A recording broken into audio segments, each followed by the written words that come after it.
Good evening, everyone. So for those of you that don't know who I am, my name is Carl Barley. I'm one of the assistant principals at Humanities 4.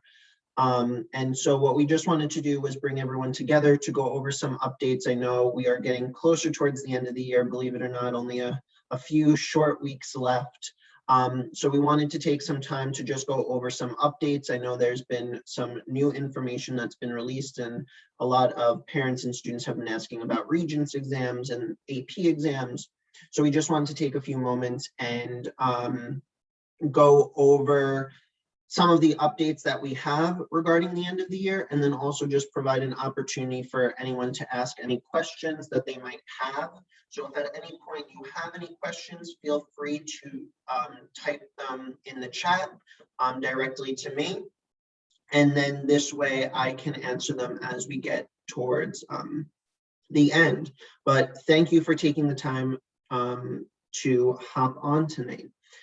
So as I said, tonight we're just going to review some of the updates, so this way everyone is aware of some of the things. So first, there are some testing updates that we need to go over regarding performance series, Regents exams, AP exams, and then something called nicest. I wanted to go over some updates for post-secondary planning for juniors and seniors. I wanted to just review our end of term grading policy again, go over some upcoming dates, and then for any senior parents of seniors that were not at last week's meeting with Principal Keene, Principal Keene is going to hop on and also just go over those updates one more time in case you missed it last week. So, and then also for anyone that does need Spanish translation, we do have each slide following in Spanish, so this way you can have the translated version as well. If you have any questions though, please do feel free to type it in the chat, and then also as a reminder, if you can chat your name or your child's name into the chat, so this way we have your attendance for tonight. Okay. So first, some testing updates. So the first thing that we wanted to go over was around performance series. So for those of you that don't know, every single year we administer in both the fall and the spring something called performance series. Performance series is a computer-based multiple choice reading test. So students will get passages, they'll answer questions, and as you go along, the test will get harder as students are doing better and better. When you're done, you get something called a Lexile score. Lexile scores range from a 0 to a 2000, but the goal is that you graduate high school with a Lexile of 1400, which means you're considered college ready on reading ability. So in the fall, we administered this to all 9 through 12th graders online. And we are reaching the springtime where we're testing again. And in all of their ELA classes, all students will take it next week on their asynchronous day. So they'll be asked to do performance series either on Tuesday or Friday next week. Parents, you will also receive those results at the end of the year with your child's report card. So this way you can also see where your child is reading wise, what grade level they correspond to. So the reason why we wanted to bring this up is to make sure that parents know how they can best support to make sure their child is taking this performance series seriously. So it's absolutely necessary for students to try their best on it. We use Lexile scores in many different ways. We use it to determine whether you need extra support in reading, whether your Regents readiness, and how we can support you in preparing for Regents exams. We want to make sure that teachers are providing appropriate reading materials in class, and we also want to see their growth over the course of the year. As I said, students took this in the fall, and one of the things we always like to see is how has their reading improved over the course of the year. We want to make sure every single student is developing their reading skills as we go along. So that is the update with performance series. As I said though, caregivers, you can definitely play a part by encouraging your students to test in an area where they can focus. We want to make sure that they have a quiet area in which they can focus on the assessment. We want to make sure that students understand the test is designed to get harder. We know sometimes students get frustrated as things get harder and harder, but just making sure they understand it is designed to do that. It's designed to push them to see how far they can go in their reading ability. Make sure they can take a break. The performance series, you can pause it, you can walk away. It doesn't need to be done all in one shot. It is an assessment that could take up to 2 hours. It's about an hour long, but it could take up to 2 hours. Congratulate them on completing the assessment, and then also reach out to us, to the school, if you encounter a problem. We want to make sure that they are supported, but that they're also taking it as seriously as possible. It is something that provides us some really great data on how we're able to support all of your children. So performance series, as I said again, they'll be taking it next week. But please don't, this is to assess their reading ability, so please don't read it to your child. We understand it might be hard, but if you're supporting them with the assessment, then it doesn't give us the accurate information. Please make sure you're just watching out, making sure that they're not Googling answers. These tests are designed to spoil, we call it, where it actually will identify if a student's trying to cheat or rush through something. So it could spoil the test where they would need to start it all over again. And then, as I said, have the students start the assessment less than an hour. Don't have them start it less than an hour when they're supposed to do something else, because as I said, this assessment could take up to an hour to 2 hours.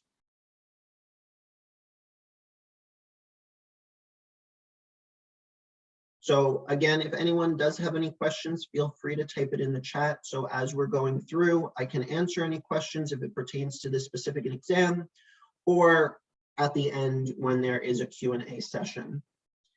Next, Regents exams. So for those of you that do not know, the New York State has, and Board of Regents have canceled June and August 2021 Regents exams. They have deemed it not mandatory for students to sit.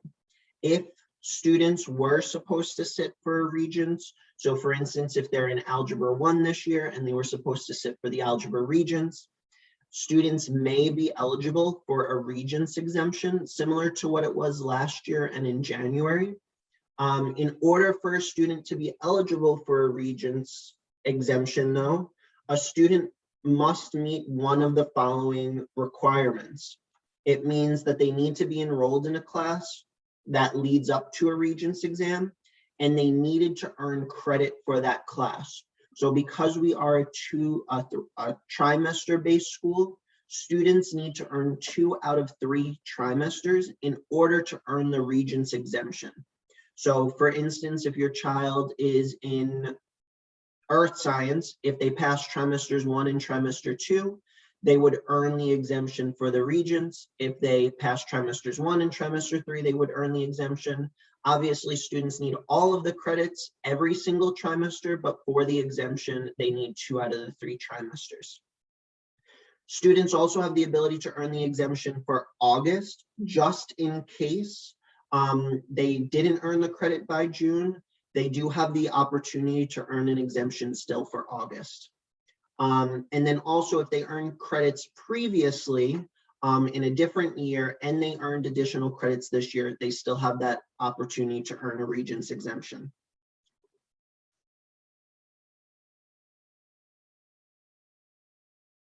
Okay.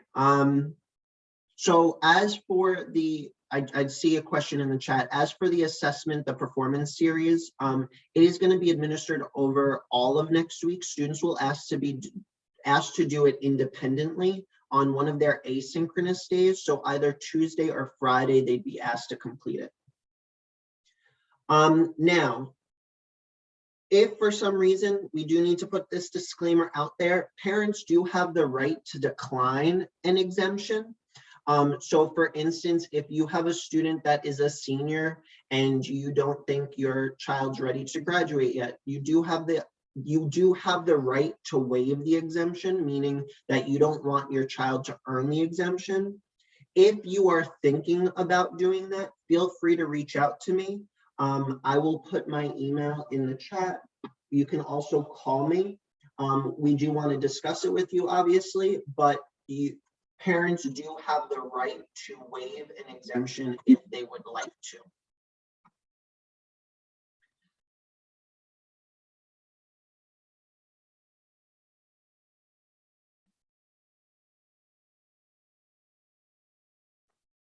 And then one last update in terms of Regents exams.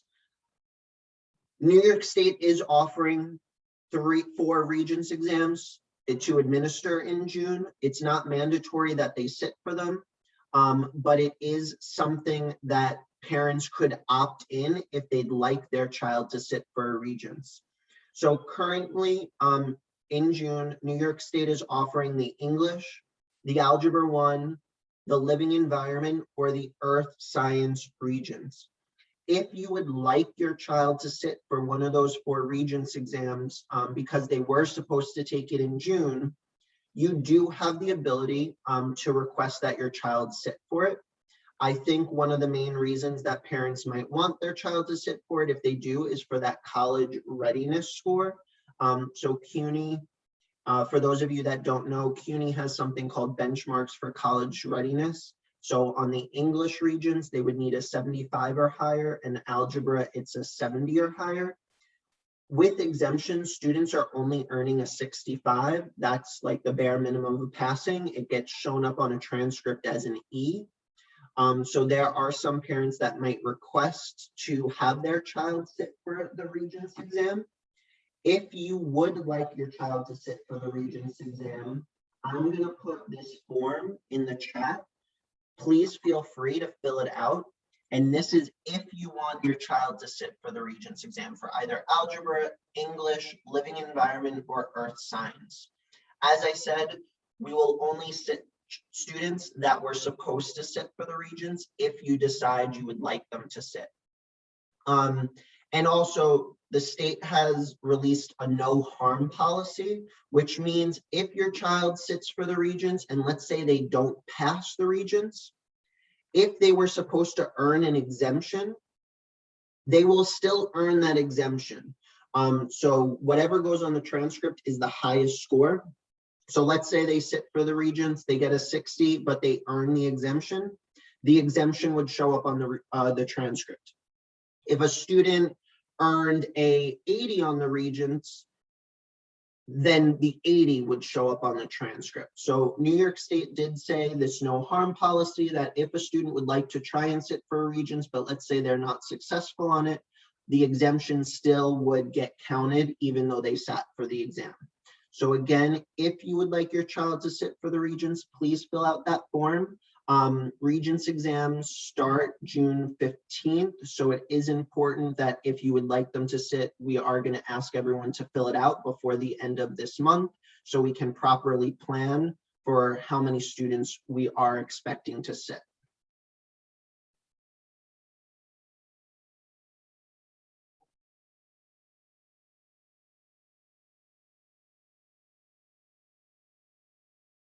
Okay, next, AP exam. So this only applies for a few people, but we did need to provide this update. AP exams are offered within the months of May and June typically. This year, because of COVID and remote learning, AP exams are being done a little bit differently. So starting June 1st, our AP students will begin taking their AP exams.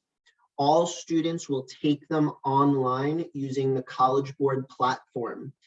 So if your students are in AP US History, their exam is Wednesday, June 2nd at 12 p.m. If you have a child that's in AP World History, that's Thursday, June 3rd at 12 p.m. If you have a 12th grader that's in AP Language and Composition, it's an ELA class, that's Monday at June 7th at 12 p.m. If one of your children is with me in AP Stats, their exam is Thursday, June 10th at 4 p.m. And then AP Environmental Science is Friday, June 11th at 4 p.m. as well. So how this works though, and the main thing that why we wanted to share this update is because students need to take the exam online with a specific app. What we are doing is having students use a school Chromebook. We have already installed all of the programs onto the Chromebooks. So even if you already have a school Chromebook, your child has one at home, it actually was just installed today. So it's already set and ready for AP exams. If you have a child in an AP class though, that does not have a school Chromebook, please reach out to us because we are going to schedule them to come in the week of May 24th to the 28th. It's not next week, but the following week, to sign out a school Chromebook that they would use for their exam and then return it at the end of the school year. Just because the steps to install the program for College Board are very detailed and they can be complicated, that we want to make sure it is easy and all students have the access to take their exams to the best of their ability without worrying that the program won't work the day that it's supposed to. So again, if you have a child in an AP course and you don't have a school Chromebook, please be on the lookout for an email from us because we do need them to sign out a school Chromebook for their AP exam. And that is a major update because all exams will be done online at home on their assigned day. And then the last testing update that we need to go over is nicest.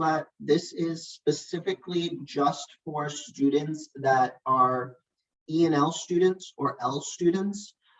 So nicest is an assessment that assesses English language proficiency for L's and multilingual learners in grades K through 12. It is something to determine the support or the services that a student might have. Testing for this does begin next week. Some of the students are on site and I will test them directly on site, but if you have a child that is an L that is at home, you do have the ability to opt in or opt out of the nicest testing. Nicest testing really is just to give us a benchmark of how they're progressing with their English development. So as I said, if you have a student that is an E&L student that typically takes the nicest I will be reaching out to see if you would like them to sit for the exam. If you don't, they'll just be marked absent and they'll have to wait until next year. But obviously we would like to try and have them all sit at some point. So this way we can assess their English comprehension. So again, as I said, it is optional for parents. We're not expecting students to take it if they're not participating for in-person.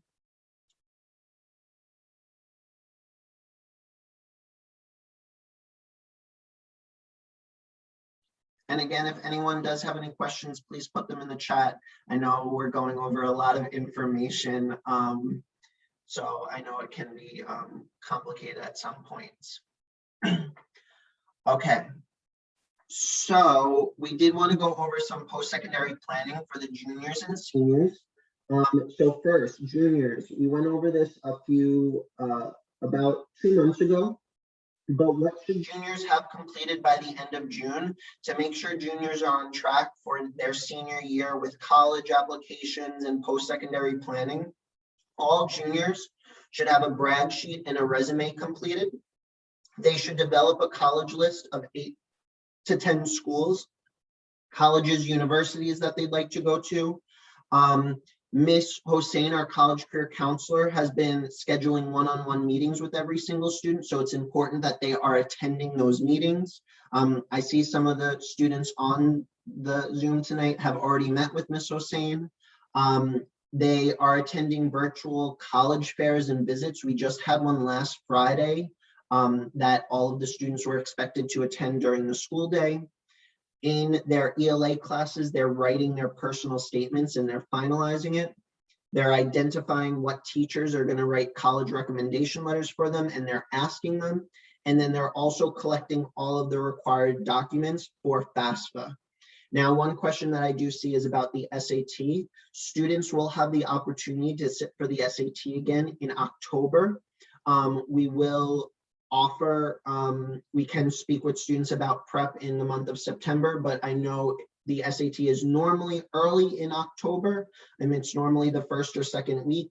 All juniors, we did give the SAT prep book, so this way they can work on them and they can practice, but do reach out about that. But all students, all seniors will sit for the SAT again in October.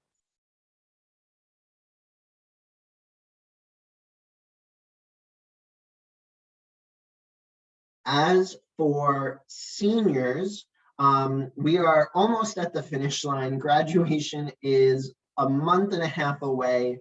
Believe it or not, 4 years goes extremely fast, but even though they're almost done, there is some things that they should still be doing. They should still revise their resume. The biggest one is they need to complete FAFSA and TAP.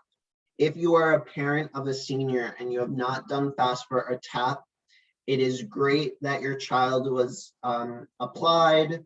Hopefully you all have heard from acceptances by now. If you haven't, there are some CUNY and SUNY schools that are still delayed. But without FAFSA and TAP, you are not eligible for financial aid for college, which means you need to pay for it out of your own pocket. You're not eligible for loans or anything like that. FAFSA and TAP are extremely important. If you have not done it, please reach out if you need support. It is critical that students and parents complete FAFSA and TAP for all seniors, or financial aid does not exist for college. And I can't stress that enough, so please make sure that you're doing it. Also, myself and Ms. Hossein are going to start meeting with every single senior and their parent about their post-secondary choice. We want to make sure that they have a finalized transition plan, leaving high school, going to college, making sure that they have picked their final decision school, they have all the financial information that they need, they know where to register for classes, they know how to get support that they need to from the school that they're going to. If students aren't going to college, let's say they're going into the labor force, make sure that they are job searching, that they're completing their resumes, they've had that job interviewing experience. And then students that applied for Access VR, make sure you're continuing to monitor your email and attend all sessions with case managers. If you miss one, they will automatically drop you from the program. And it is a really great program for students that take advantage of it.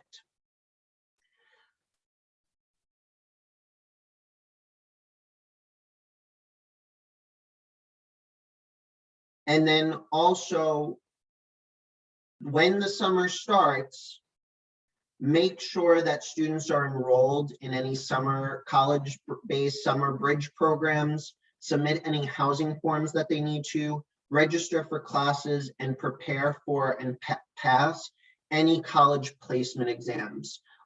It is really important that they are doing these things. Colleges, some of them require to take placement exams, things like that. So just make sure they're on track for all of those things.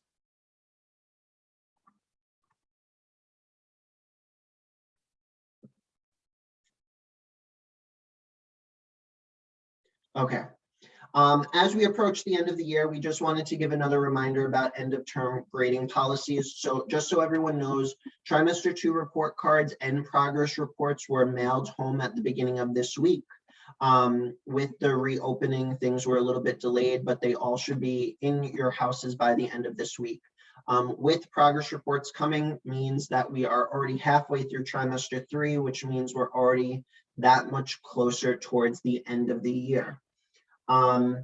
So we just wanted to go over some reminders around end of term grades. So final grades are calculated with products, which are like tests, which is 50% of the grade, process assignments, which are like quizzes, classwork, things like that, 30%, and then create grades, which are discussion-based grades, which is 20% of the grade. Students receive regular traditional grades, which are number-based grades throughout the whole trimester. And any student that earns a grade lower than a 65 at the end of the term gets something called an incomplete or an NX that they need to make up by the end of the next term. So for instance, if a student earns an incomplete during trimester 3, they have the summer to make up that course. At the end of the summer, it would get changed to something called NC, which is no credit. So a few scenarios, just really quick, is if a student's passing a class, we do also follow like a no harm policy in terms of their GPA. So if a student's passing their class and the grade is higher than their GPA, they get the regular number grade on their transcript. If a student passes the class, but let's say they get a 75 and their GPA is an 80, we change the grade to a P, which means passing, so it doesn't negatively impact their GPA while we're in remote right now. If for some reason though, a student has a grade below a 65, they do get something called an NX, which means an incomplete. In January, it was important that NXs were made up by January 29th for Regents in January, but for June, and this is the new piece that was added, if a student is looking to earn an exemption on a June Regents, all credits need to be earned by June 22nd. So even though the last day of school is June 25th, if a student would like to earn a Regents exemption in the course that they're in, and they haven't already earned the 2 credits from trimester 1 and 2, they need to earn it by June 22nd, or they won't earn the exemption this June. And then they would have to wait until August. And then just another reminder that trimester 2, students still are working on any incompletes they might have. They need to be made up by June 25th in order to earn credit. Otherwise, it will get changed to a NC, which means no credit.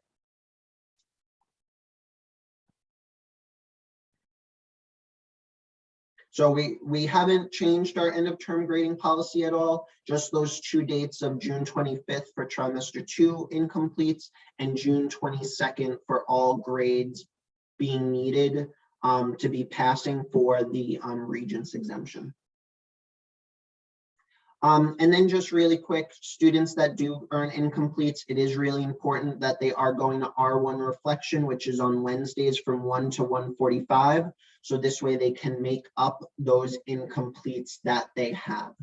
We want to make sure students don't end with any incompletes or NCs because we want to make sure that they're earning all of the credits they possibly can.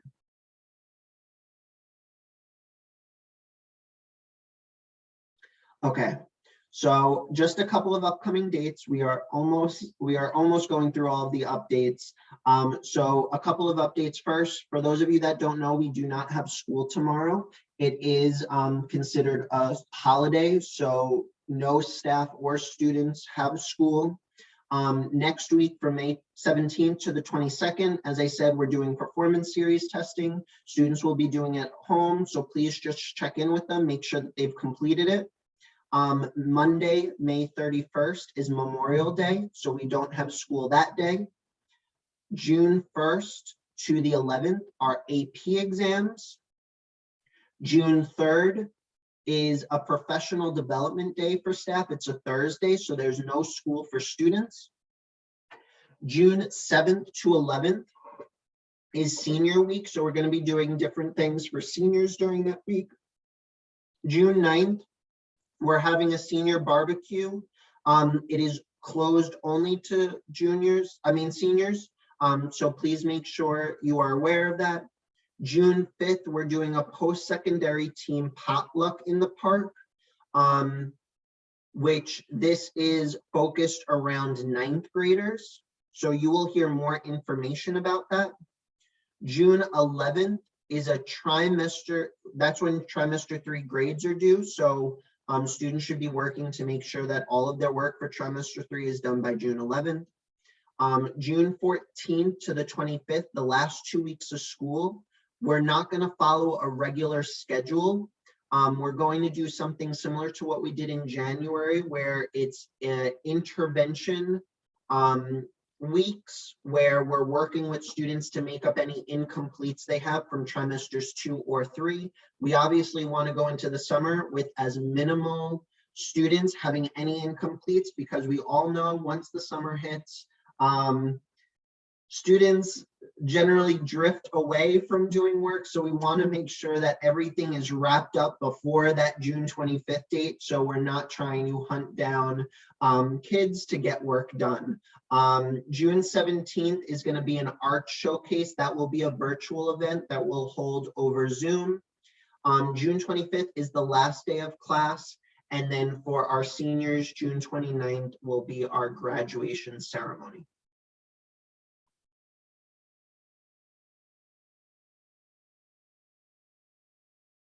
Okay. At this time, I know I went through a lot of information. If there are any questions that anyone has, you can put them in the chat, and then I will answer them as they come up. I did just want to put on here as well my contact information. If for some reason you have an individualized question that you want to follow up on, you can send me an email, you can call me, you can text my phone number. I try to answer as fast as I can. I know everything right now is done by email, so things are getting pretty hectic as the year is wrapping up. So first, what is Access VR? So earlier I went over something called Access VR. That is a program for students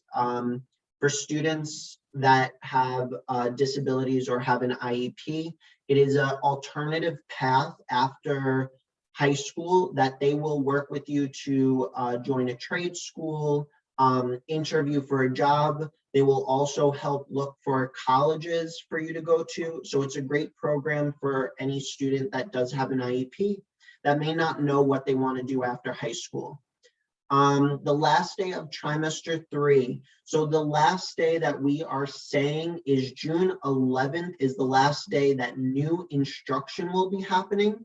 But then from June 14th to June 25th is going to be intervention for trimester 2 and trimester 3 incompletes. So we're not going to follow the regular schedule of classes. What we're going to do is teachers will schedule one-on-ones or small group with each of the students to work on key assignments they need to make up in order to be passing for either trimester 2 or 3. It's similar to what we did the last week of January this year when we focused on trimester 1 incompletes. So is the graduation ceremony being done virtually? Yes. Just because of certain restrictions right now because of COVID, for health and safety purposes, graduation is going to be done virtually, but then there will be a reception strictly for seniors and one parent afterwards. And then we are planning to have a mini parade down Beach Channel by the school for families.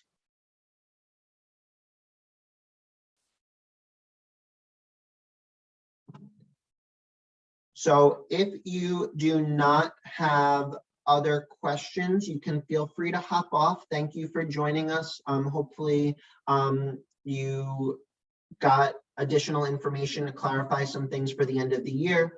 We will send out the video and PowerPoint to all families, so this way you can review it as well. So by the end of the week, you should get that. So this way, in case you missed something or you didn't copy something down, that will be shared. What do we do? So there is another question. What are we doing, going to do if we don't end up having any incompletes for trimester 3? So essentially, if you don't have any incompletes for trimester 3 or trimester 2, then you can officially say June 11th would be your last day of school. Because if you don't have any incompletes to make up, then there is nothing that you need to do for that intervention week. So that is the goal, June 11th, to have all of your coursework done for any incompletes or anything. The less you got, the earlier you finish. But if anyone has any other questions, feel free to chat it in. I will stay on for as long as needed. If not, I hope you have a great evening. Thank you for your time tonight. I appreciate everyone coming on, and I do hope you all have a great night.